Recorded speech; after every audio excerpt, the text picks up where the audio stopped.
మా బామ్మర్దికి బెంగళూరు బుద్ధి పుట్టించింది నువ్వే కదా. నేను ఒక బిజినెస్ చేద్దాం అనుకుంటున్నాను. అమర్ చెప్పిన డీల్ బాగా నచ్చింది. వెళ్ళి మీ నాన్నను ఎదిరించు. నేను అడిగిన డబ్బు గురించి ఏం చేశారు? ఇంట్లో మాట్లాడుకుందాం. వెళ్ళు.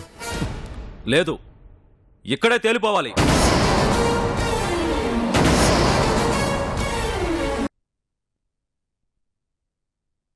మీరు డబ్బు ఇస్తారా ఇవ్వరా అది మాత్రం చెప్పండి. ఇంటికెళ్ళమని చెప్పానా? మీరు సమాధానం చెప్తే గాని నేను వెళ్ళను. నారాయణ, ఏమిట్రా ఈ మొండితనం? నలుగురిలో మాట్లాడే విషయం ఇది. నా వాళ్ళు నన్ను శత్రువులా చూస్తుంటే ఈ నలుగురే నాకు దిక్కు.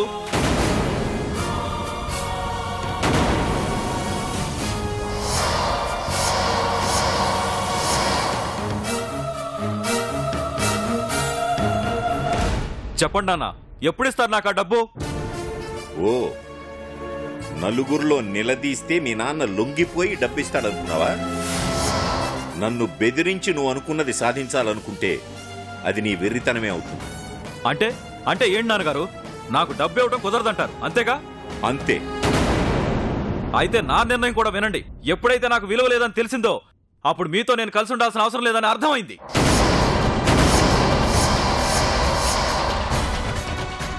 మీకు విడిగా నాకు డబ్బు ఇవ్వడం ఇష్టం లేదు కాబట్టి నన్ను విడగొట్టి ఆ డబ్బు నా ముఖాన్ని పడేయండి.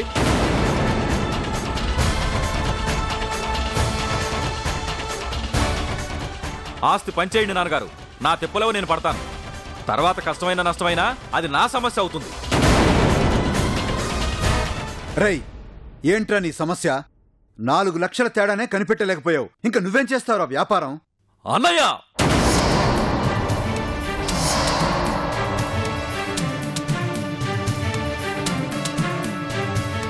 4 లక్షల నష్టం అంతేగా? నాకిచ్చే ఆస్తిలో 4 లక్షలు పట్టుకునివ్వండి. నోరు ముయిరా. రాఘవ, వద్దు. నువ్వు ఆవేశపడితే సమస్య ఇంకా పెద్దదవుతుంది. అందుకే వదిలే. అది కాదు నాన్నగారు, వాడలా మాట్లాడుతుంటే వింటూ ఊరుకోలేకపోతున్నాను. రాఘవ, వదిలేయమన్నానా? నారాయణ, నిజం చెప్పరా, మా నుండి విడిపోయి నువ్వు సంతోషంగా ఉండగలవా? ఎందుకుండలేను? మీ నుంచి దూరంగా వెళ్ళిన పెద్దన్నయ్య బాగా సంపాదించి మంచి పొజిషన్లో సంతోషంగా లేడా?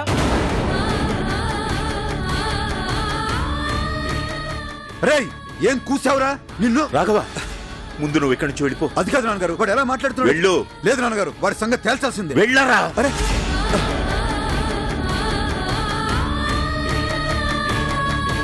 మీరెంత ఆవేశపడినా అడ్డుపడినా నాకు మాత్రం ఆస్తి కావాలంతే. లేదంటే కోర్టుకు వెళ్లాల్సి ఉంటుంది. జాగ్రత్త, ఇదే నా లాస్ట్ వార్నింగ్. వస్తాను.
నేను ఎక్స్పెక్ట్ చేసినట్టే చిన్నమామ గారు రైస్ మిల్కి రెచ్చిపోయినట్టున్నాడు. లేకపోతే ఈయన రియాక్షన్ ఇంత రెబల్గా ఉండదు. ఈయనే ఇంత వైల్డ్గా రియాక్ట్ అయ్యాడంటే ఇక పెద్దాయన పరిస్థితి ఏంటో.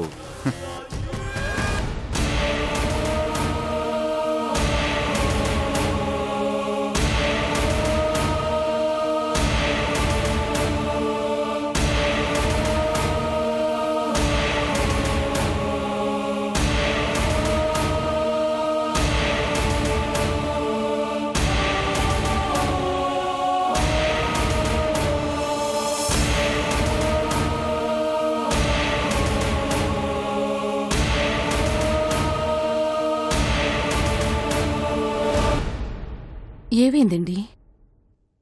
ఎందుకంత ఆవేశంగా ఉన్నారు? ఆవేశం కాదు మాధవి, వాణ్ణి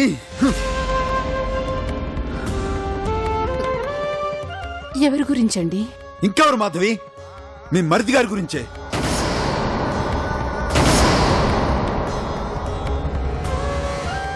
నారాయణ. అవును లక్ష్మి, నారాయణ. స్వయాన మన రక్తం పంచుకు పుట్టిన తమ్ముడే. ఆయన మళ్ళీ ఏం చేశారు బావగారు? ఏం చేశాడని అంత మెల్లిగా అడుగుతావేంటమ్మా? నిన్న ఇంట్లో మన ముందే నాన్నగారి మనసు గాయపడేలా మాట్లాడా? అది సరిపోలేదనుకుంటా. ఆయన ఇంకా బాధపడేలా రైస్ మిల్లులో అందరి ముందు డబ్బులు ఇవ్వండి అని అడిగాడు. కుదరదంటే మొత్తం ఆస్తినే వాటాలు పంచమని, లేదంటే న్యాయం కోసం కోర్టుకెళ్తానని బెదిరించాడు.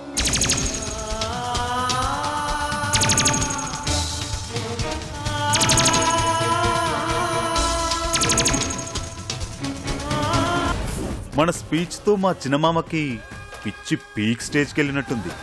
కొంచెం స్ట్రాంగ్గానే ఇచ్చినట్టున్నాడు. నలుగురిలో నాన్నగారి పరువు తీసేసి వాడు మాత్రం ఏం బాగుపడతాట?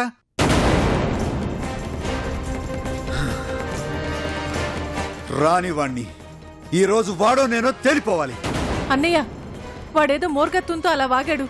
నువ్వు కూడా ఆవేశపడితే ఎలా? ఎప్పటికైనా మనం కలిసి ఉండవలసిన వాళ్ళం. ఆ ఆలోచన వాడికి లేదు కదా లక్ష్మి. ఎప్పుడైతే వేరే వ్యాపారం చేయాలని ఆలోచన వాడికి వచ్చిందో అప్పటి నుంచే వాడు మనందరినీ వేరు చేసి మాట్లాడడం మొదలు పెట్టాడు. అందరి ముందు వాడు అలా మాట్లాడడం నాన్నగారిని తక్కువ చేసి మాట్లాడినట్టు కాదా? అరే, వాడేమైనా చిన్నపిల్లాడా? ఆ మాత్రం వాడికి తెలీదా?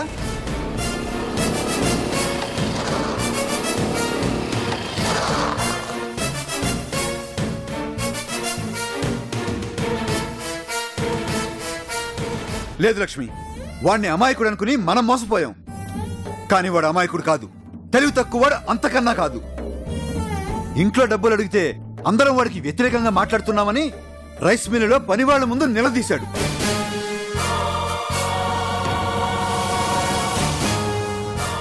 ఏమన్నాడో తెలుసా లక్ష్మి? మేము వాడిని శత్రువులా చూస్తున్నామట. వాడికి న్యాయం చేయాల్సింది ఆ జనాలేనట.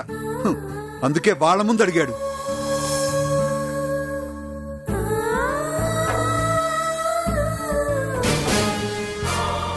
పాపం నాన్నగారు వాడికేం తెలీదని, అమాయకుడని అనుకునేవారు. కాని వాడు ఈ ఇంటిని ముక్కలు చేసేంత స్థాయికి ఎదుగుతాడని అనుకోలేదు.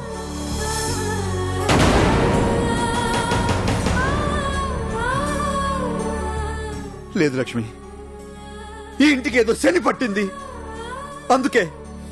అందుకే ఇలా జరుగుతోంది. అంటే నేనేనా ఆ శనిని?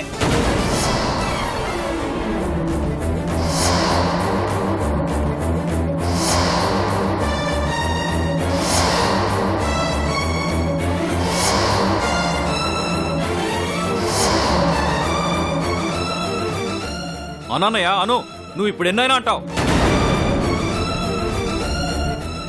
ఆస్తి పంచితే నువ్వు పెత్తనం చెలాయించడానికి నీ కింద నేను ఉన్నాననేగా. నేను బిజినెస్ చేస్తే నీకన్నా ఒక మెట్టు ఎదుగుతాననేగా నువ్వింత కుట్ర చేస్తున్నావు.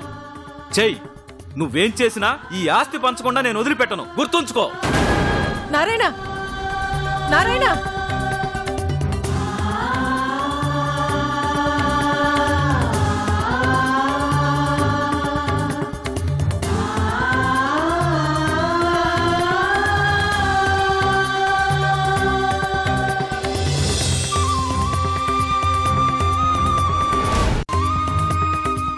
ఒరే నారాయణ, ఏమైందిరా నీకు? ఎందుకు అలా మాట్లాడుతున్నావు? నువ్వు ఊరుకో అక్క, నీకేం తెలీదు. ఆయనకి నేనంటే అసూయ. ఎక్కడ నేను ఒక మెట్టు ఎదుగుపోతానోనని కడుపు మంటతో మీ అందరి ముందు నన్ను తక్కువ చేసి మాట్లాడుతున్నాడు. అందుకే కుట్రతో నా ఆస్తి నాకు రాకుండా చెయ్యాలని చూస్తున్నాడు. ఒరేయ్,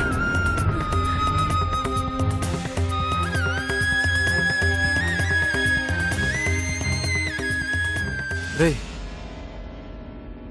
ఏమన్నావురా? ఆ?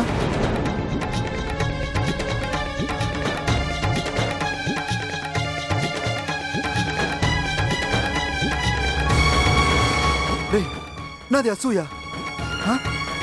నాది కడుపు మంట. ఆ? నేను కుట్రతో చేస్తున్నానా? నేను కుట్రతో చేస్తున్నానా? చెప్పరా. అవును కుట్రే. సరేనా? రేయ్ నాది కుట్ర. నీది కుట్రే. చెప్పరా, చెప్పు. ఆపండ్రా.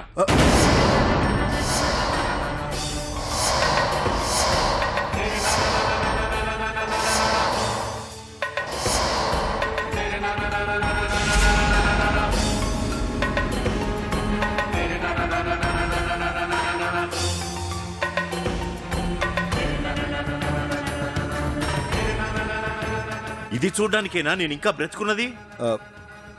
నాన్నగారు అది అసలు ఏమైందిరా మీకు? ఆప్యాయంగా పలకరించుకునే అన్నదమ్ములు ఆవేశంతో ఒకరి చొక్కాలు ఒకరు పట్టుకునే నీచ స్థాయికి దిగజారారా? వాడికంటే ఏమీ తెలీదు. నీకేమైంది రాఘవా? వీడికా? వీడికేం తెలియదు అంటున్నారా నాన్నగారు? వీడికి వాడు మాట్లాడే ఒక్కొక్క మాట మనసుని ముక్కలు చేస్తోంది నాన్నగారు. వాడి క్షేమం కోరి ఆస్తి పంచడం కుదరదు అన్న మాటని పట్టుకుని ఇన్నేళ్ల అనుబంధంలో మనం చూపించిన ఆప్యాయతని వీడు చాలా సులువుగా మర్చిపోయాడు నాన్నగారు.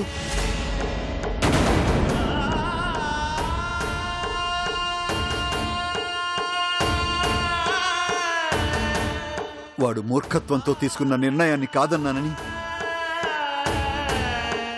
నన్ను స్వార్థపరుని చేసి మాట్లాడుతున్నాడు.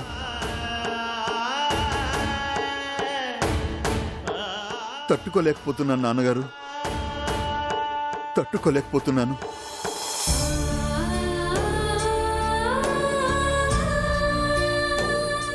వీడి మీద నాకు అసూయ ఏంటి నాన్నగారు? వీడి మీద నాకు కడుపు అంటే ఏంటి నాన్నగారు? నేను ఎప్పుడైనా అలా ప్రవర్తించానా? వాడి వల్ల జరిగిన తప్పుని నా మీద వేసుకున్నాను. ఎందుకు?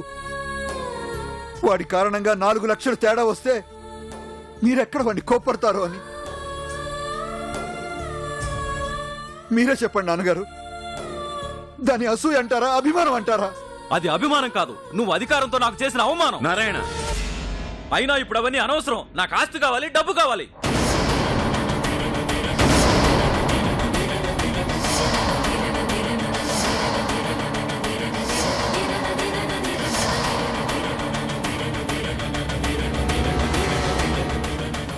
ఇదే నేను చెప్పదలుచుకుంది. కుదరదంటే నేను ఊరుకోను, కోర్టు మెట్లెక్కుతాను. నాకు ఎవరి పరువు ప్రతిష్టల గురించి బెంగలేదు. నా జీవితం నాకు ముఖ్యం, అంతే.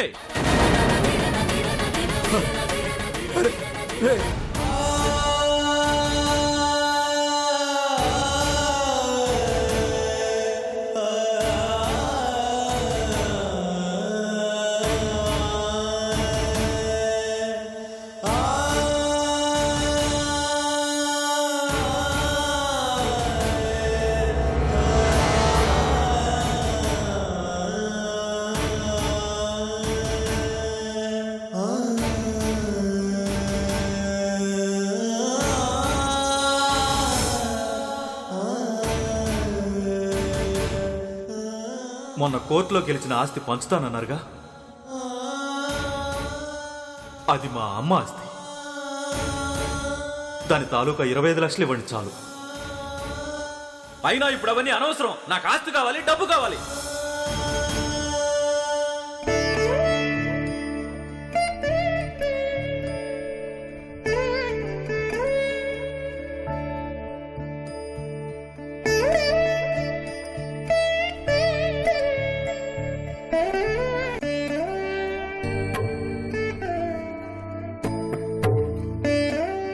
చూసావా జానకి, నారాయణ ఎలా మాట్లాడుతున్నాడో, మమ్మల్ని అందరినీ కాదని మాకు దూరంగా వెళ్ళిపోతాడట. అందరూ కలిసి ఉంటే మనందరం సంతోషంగా ఉంటాంరా అని చెప్తే, ఏం పర్వాలేదు నాన్నగారు, మీ నుంచి దూరం అయినా నేను సంతోషంగానే ఉంటానంటున్నాడు. అదేమిటని అడిగితే, మిమ్మల్ని కాదని వెళ్ళిపోయిన పెద్దన్నయ్య అమెరికాలో బాగా సంపాదించాడు, మంచి స్థాయిలో ఉన్నాడని చెప్పాడు. వాడలా మాట్లాడుతుంటే తట్టుకోలేకపోయాం జానకి. నా వల్ల కావడం లేదు. నేను బ్రతికున్నంత వరకు ఈ ఇంట్లో ఆస్తి పంపకాలు జరగకూడదనుకున్నాను. కానీ అది జరిగే పరిస్థితి వచ్చింది. న్యాయం కోసం ఊరి జనమంతా నా దగ్గరకు వస్తుంటే మనవాడు మాత్రం కోర్టుకెళ్తానంటున్నాడు. నువ్వు చెప్పిందే నిజం జానకి. బంధం అనుబంధం ఏదీ శాశ్వతం కాదు, అన్నీ తాత్కాలికమే. అవునులే, మనిద్దరిది విడదీయరాని బంధం అనుకున్నాను. నువ్వే నన్ను ఒంటరివాణ్ణి చేసి వెళ్ళిపోయావు. వాడు వెళ్ళిపోతానంటే ఆశ్చర్యమే ఉంది. నేను వాణ్ణి అర్థం చేసుకోలేదనుకుంటున్నాడు జానకి. కానీ వాడే జీవితాన్ని ఇంకా అర్థం చేసుకోలేదు. ఇంత జరిగిన తర్వాత కూడా వాడి కోసం నేనేదో ఒకటి చేయకపోతే వాడు నన్ను శత్రువులా చూస్తాడు. అది నాకిష్టం లేదు. ఈ సమస్య ఇంకా ముదరకముందే, ఇంట్లో వాళ్ల మధ్య ఉన్న బంధాలు తెగిపోకముందే నేనేదో ఒక నిర్ణయం తీసుకోవాలి జానకి. దీనికో పరిష్కార మార్గం ఆలోచించాలి. లేకపోతే ముందు ముందు చాలా వైపరీత్యాలు చూడాల్సి వస్తుంది.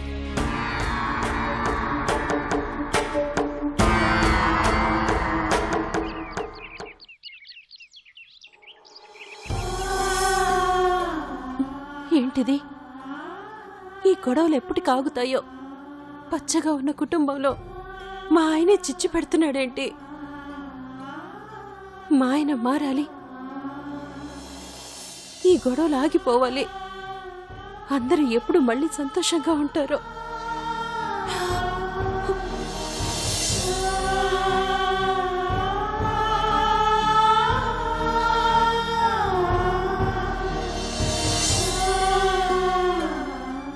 నువ్వెందుకు ఏడుస్తున్నావు? ఇలాంటి ఇంట్లో పుట్టినందుకు నేనేడవాలి.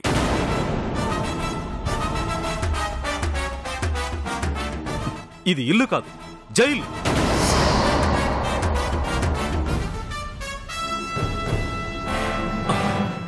ఆయన నన్ను ఎన్ని మాటలన్నా అనొచ్చంట, కానీ నేను ఒక్క మాట మాట్లాడితే తనకు బాధ పుట్టుకుని వచ్చింది. నేనేంటో నిరూపించుకోవాలని తాపత్రయపడుతుంటే నన్ను అడ్డుకోవడం తప్పు కదా? ముమ్మాటికి తప్పేనండి. తప్పు చేస్తుంటే తప్పని చెప్పడం తప్పు కాక ఒప్పవుతుందా? తెలియని వ్యాపారం చేస్తే ఇబ్బంది పడతావని చెప్పడం ఆయన చేసిన మొదటి తప్పు.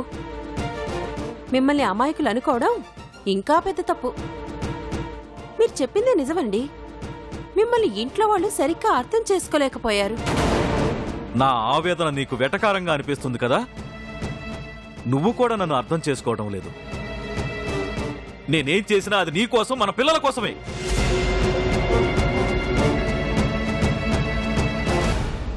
నాలా నా పిల్లలు కూడా ఈ ఇంటికి బలి కాకూడదు. వాళ్ళకి ప్రపంచం తెలియాలి.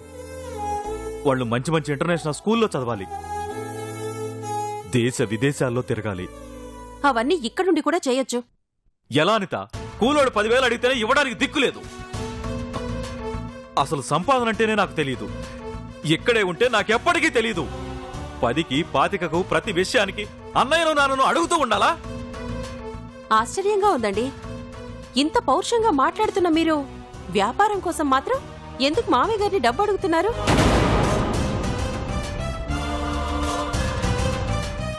అంటే సహాయం చేయడానికి మీకు కుటుంబం కావాలి, సలహాలిస్తే మాత్రం తీసుకోరు. పెట్టుబడి లేకుండా వ్యాపారం ఎలా చేస్తాం? అదే నేను అంటున్నాను. ఆ పెట్టుబడి కూడా మీరు మీ నాన్నగారిని ఎందుకు అడుగుతున్నారు అని. వాళ్ళు కాకపోతే ఇంకెవరిస్తారు? చూసారా, మీకు వేరే అవకాశం లేదు. ఇప్పటికైనా అర్థం చేసుకోండి. ఓ, అడుదిప్పి ఇడిదిప్పి నువ్వు నన్నే వెదవం చేశావు. నాకేం చేత కాదని చెప్పడానికే కదా నువ్విలా మాట్లాడుతున్నావు. మీరు నన్ను తప్పుగా అర్థం చేసుకున్నారు. చేత కాదని చెప్పడం లేదండి. ఇక్కడే ఉండి మావయ్య గారికి బావగారికి చేతనైన సాయం చేయమని చెప్తున్నాను. నా వల్ల కాదు. నేను బెంగళూరుకి వెళ్ళి బిజినెస్ చేయాలని ఫిక్స్ అయ్యాను. చేస్తాను. నేనేంటో నిరూపిస్తాను.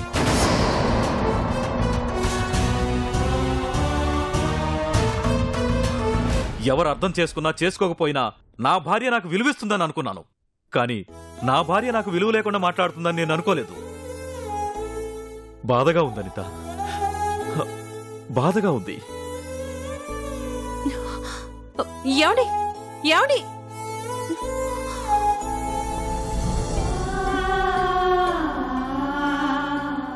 ఏంటిది? ఈయనకి ఎంత చెప్పినా మొండిగానే మాట్లాడుతున్నాడు. ఈయన ఎప్పటికి మారుతాడో? ఎలాగైనా ఈ కుటుంబంలో వాళ్ళందరూ సంతోషంగా ఉండేలా చెయ్యాలి.